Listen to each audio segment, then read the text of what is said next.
हम खुद ही चले जाएंगे तेरा शहर छोड़ के।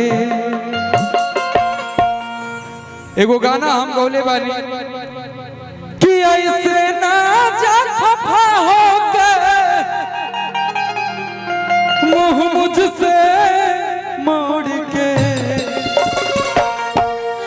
हम खुद ही चले जाएंगे तेरा शहर छोड़ के।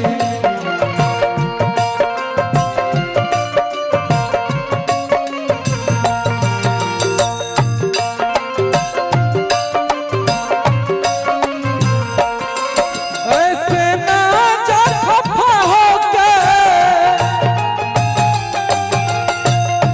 अरे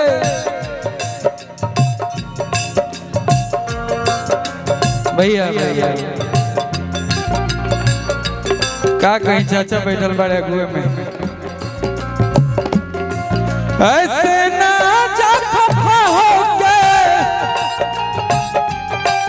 ऐसे ना जा खफा होके मुँह मुझसे मोड़ के, हम खुद ही चले जाएंगे तेरा शहर छोड़ के।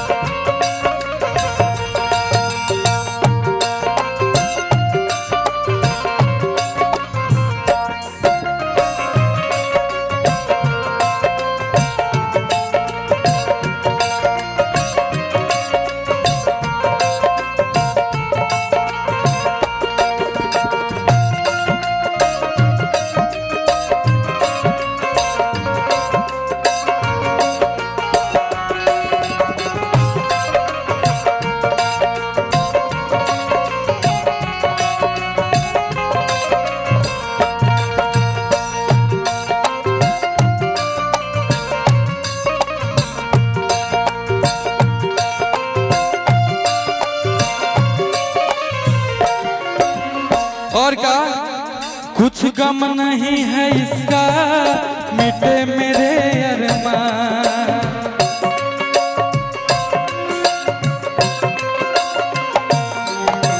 ठुकराने वाले मुझ पे तू करना एक एहसान।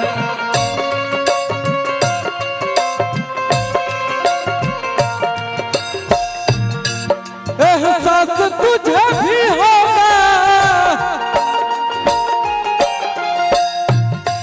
एहसास तुझे भी होगा दिल मेरा तोड़ के। भैया हो हम खुद ही चले जाएंगे तेरा शहर छोड़ के।